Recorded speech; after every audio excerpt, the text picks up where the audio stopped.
Cześć, z tej strony Kucyk. Dzisiaj mam dla Was recenzję latarki Nitecore MH20 GT i na początku bardzo dziękuję firmie Nitecore za podesłanie tej latarki do testów. Dziękuję bardzo. A my możemy teraz sobie zacząć od pudełka. Charakterystyczne czarno-żółte pudełko. Od razu rzuca nam się w oczy 362 metry deklarowanego zasięgu, ładowane na USB. Oczywiście wszelkie numerki. Myślę, że z tym zasięgiem Nitecore jakoś nie kłamie zbytnio, bo naprawdę jest konkretny. Różne tam pierdoły. Oczywiście dostajemy instrukcję obsługi i kartę gwarancyjną. Wielkie brawa za instrukcję obsługi. Co prawda jest po angielsku i po chińsku, ale naprawdę bardzo przejrzyście napisana i wszelkie tryby są dokładnie opisane i nie ma z tym problemu, że nie wiemy jak coś włączyć. Co jeszcze oprócz tego dostajemy w zestawie, no to pochewka. Pochewka wykonana z nylonu, zapinana na rzep. Latarka sieci tutaj pewnie nie wylatuje. Jeżeli przełożymy sobie pasek przez szlufkę, to siedzi naprawdę bardzo pewnie. Mamy tutaj tak naprawdę dwie szlufki. Jedna taka stała, gdzie pasek musimy przełożyć przez nią. Z kolei druga taka bardziej chwilowa, zapinana na rzep. Dlaczego chwilowa? Ano dlatego, że jak zapniemy tą pochewkę właśnie za tą szlufkę, no to nie trzeba zbyt dużo, aby się ona odpięła, co może skutkować zgubieniem latarki. Także to jest takie chwilowe rozwiązanie. Oczywiście mamy tu jeszcze metkę Nitecore i dosyć pokaźnych rozmiarów D-ring, na przykład jak chcemy gdzieś sobie to zawiesić. Także pochewka. Oprócz pochewki dostajemy jeszcze kabel USB, czyli mikro USB do ładowania samej latarki, smyczkę z logiem Nitecore i standardowo zestaw o-ringów, grubszy bardziej z przodu, cieńszy z tyłu, no i jeszcze zapasowa zaślepka do portu USB. I jeszcze jedna rzecz, czyli klips. Klips naprawdę świetna sprawa, bo trzyma się mocno. Możemy go przekręcić w drugą stronę i założyć na przykład na daszek czapki. Wygląda to strasznie komicznie, ale jeżeli coś wygląda głupio, a działa, to nie jest głupie. Także jeżeli chcemy używać tejże latarki jako czołówki, taki pseudo, no to spełni swoje zadanie. Jeśli chodzi o przenoszenie w kieszeni, to klips trzyma naprawdę mocno. Latarka dosyć w większości się chowa, wystaje tylko ta dupka, ale z racji na średnicę głowicy trochę to przeszkadza, jeśli gdzieś tam się poruszamy i mamy ją w zwykłej kieszeni, tej takiej najbardziej podstawowej. Dlatego ja ją nosiłem zwykle w pochewce i tak też Wam polecam, bo nie jest to aż tak super komfortowa sprawa. Fajna sprawa z tym klipsem jeszcze jest to, że mamy tutaj ten taki dziubek, że nie zahacza nam się o krawędź spodni i łatwo można ją zaczepić. Ok, ale teraz możemy przejść spokojnie do numerków, jak już omówiliśmy wszystkie akcesoria. Długość całkowita latarki to 111 mm, średnica głowicy to ponad 3 cm, bo dokładnie 31,8 mm, przynajmniej tak mówi producent. Przy dupce mamy średnicę mniej więcej 2,5 cm. Waga tej latarki bez baterii to około 90 gramów, z kolei z baterią 140 mniej więcej. Porównanie do paru innych rzeczy: Victorinox Spartan, Tronite T10T, Phoenix E05, Convoy S2 Plus i Tronite TN4A.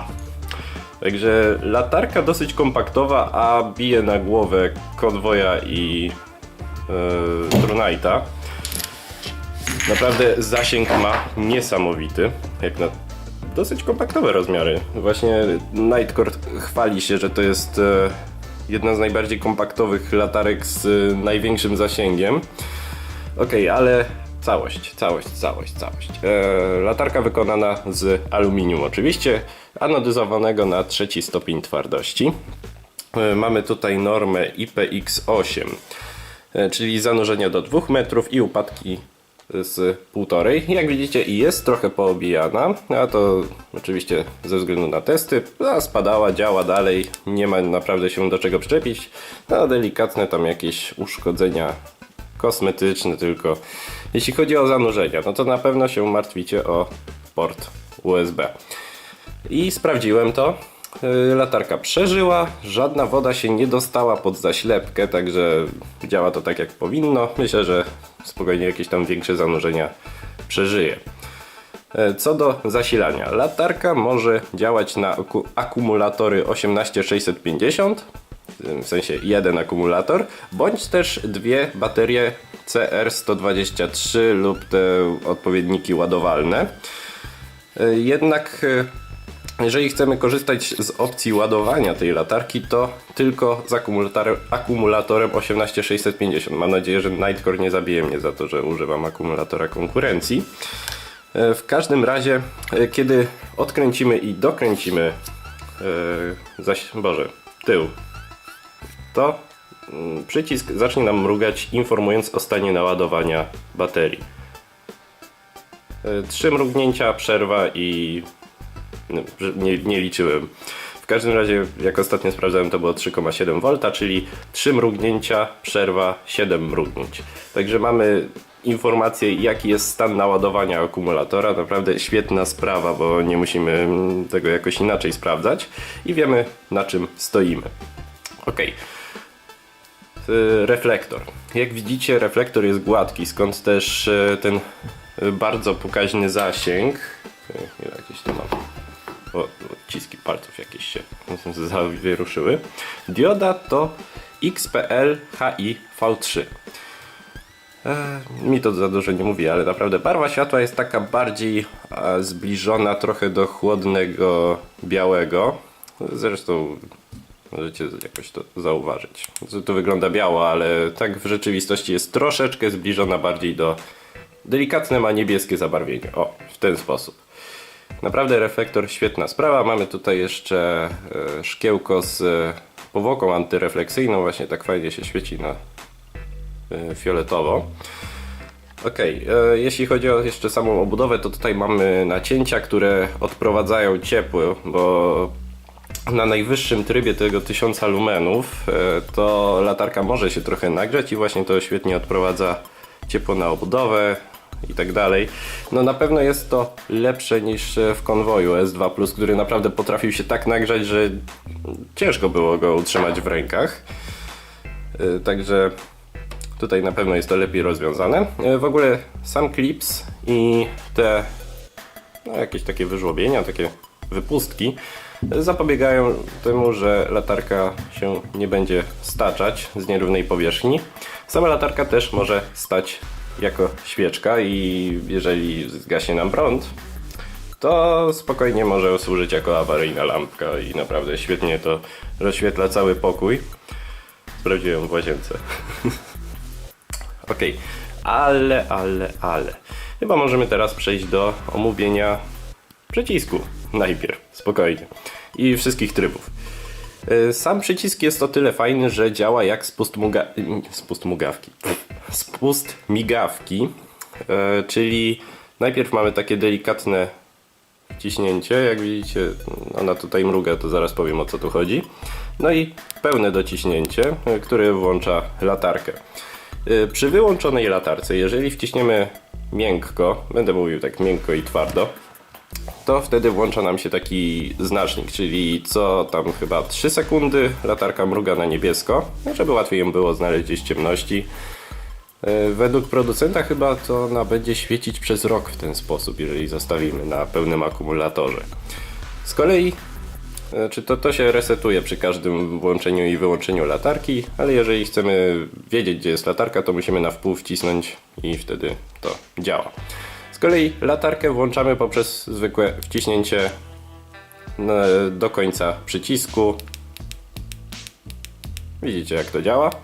Z poziomu wyłączonej latarki od razu mamy dostęp do najniższego i najwyższego trybu. Jeżeli przy wyłączonej latarce wciśniemy miękko przycisk i przytrzymamy go, od razu mamy dostęp do trybu Ultra Low, czyli 1 lumen. Z kolei jeżeli wciśniemy latarkę do końca i przytrzymamy, od razu mamy dostęp do 1000 lumenów.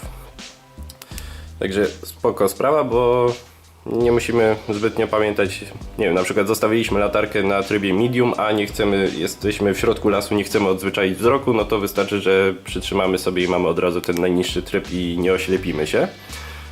Ok, ale jeśli chodzi o zmianę trybów. Po włączeniu latarki tryby zmieniamy poprzez miękkie wciśnięcie. Mamy 5 trybów jasności. Zacznijmy od najniższego, czyli Ultra Low. 1 lumen. Według producenta latarka będzie tutaj świecić przez 680 godzin. To jest ten taki tryb najsłabszy, który niby ma służyć do czytania mapy w nocy, ale ja częściej zauważyłem, że korzystam z niego, jak idę w nocy do toalety i nie chcę palić światła i budzić domowników. Z kolei kolejny tryb Low, 50 lumenów. Naprawdę tutaj już można spokojnie coś przyświecić. 22 godziny na tym trybie latarka będzie pracować. No 50 jak 50. Jak potrzebujemy trochę mocniejszego trybu medium, 230 lumenów, 6 godzin i 45 minut będzie pracować na tym trybie ta latarka. No spokojnie już coś tam przyświecicie. Tryb high, 410 lumenów, 3 godziny. Tutaj spokojnie już wystarczy. Chyba że chcecie już naprawdę pełną moc, to wtedy turbo. 1000 lumenów, mniej więcej 1 godzina świecenia. Naprawdę zasięg tej latarki jest fantastyczny. Dobra, ale sprawdźmy sobie zasięg Nightcora MH20 GT na najwyższym trybie, bo nie ma sensu pokazywać innych.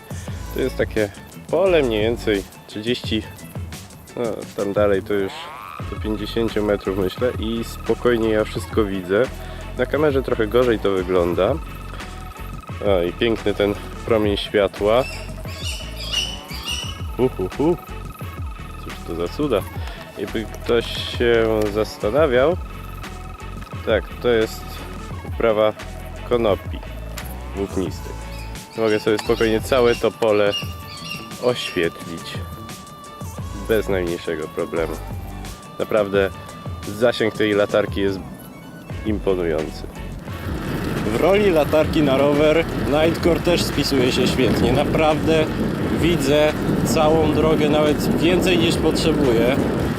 Świetny zasięg, niesamowita latarka, naprawdę spoko.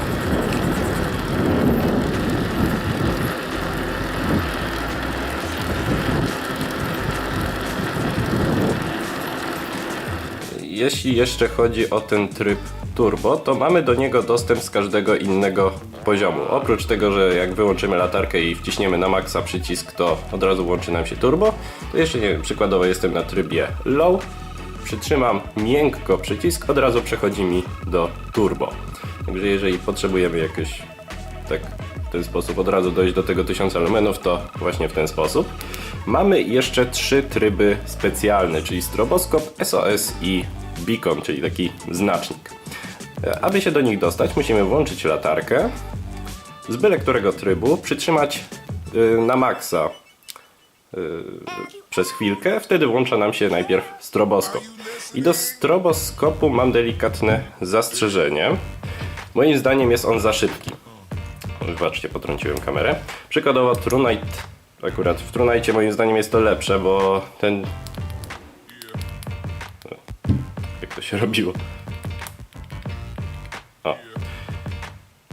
Teraz epileptycy mnie zabiją, ale w TrueNightie ten stroboskop jest trochę wolniejszy i właśnie dzięki temu jest trochę lepszy, bo ten mruga za szybko i nie ma tej takiej mocy dezorientującej, że tak to ujmę. Ten w TrueNightie jest trochę bardziej dezorientujący, bo jest dłuższa przerwa pomiędzy kolejnymi mrugnięciami. Dobra, ale wyłączamy epilepsję. Kolejny tryb, że tutaj działa tak samo jak z podstawowymi, czyli wcisnąć na wpół i wtedy zmienia nam się tryb. Tutaj mamy SOS, no SOS jak SOS. Działa tak jak powinien. I jeszcze ostatni tryb beacon, czyli latarka co 1,5 sekundy bodajże mruga z mocą 1000 lumenów, tak żeby, no po prostu taki znacznik, jeżeli chcemy zasygnalizować swoją pozycję. Latarka posiada tryb pamięci, czyli na jakim trybie ją zostawimy, to tak będzie świecić. Nie działa to oczywiście z trybami specjalnymi. Kolejna sprawa to ładowanie. Tutaj właśnie pod zaślepką, jak już zdążyliście pewnie zauważyć, mamy port USB do ładowania.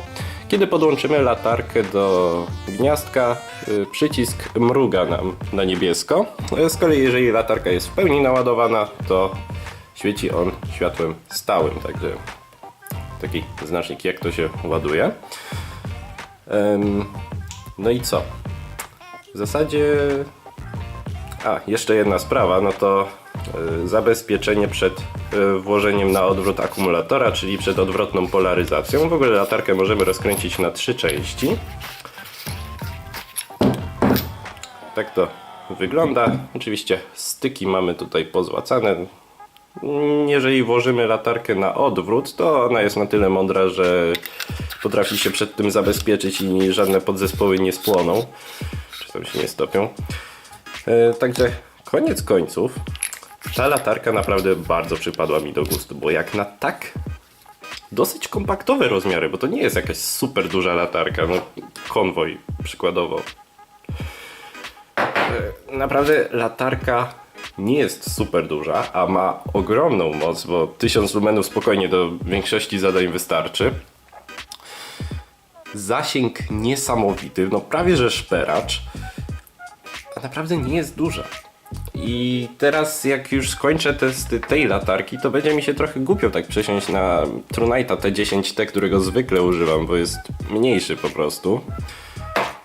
Będzie mi trochę brakowało tej mocy. Ale w sumie 208 lumenów na Trunite'cie też spokojnie wystarczy. Ale jednak naprawdę bardzo mi się spodobała ta latarka i muszę ją naprawdę polecić. No nie jest ona najtańsza, bo na stronie producenta kosztuje około $100. Linki macie w opisie jak coś. Ale jednak za jakość trzeba płacić i tutaj na pewno ją znajdziecie. No i co? To by było na tyle.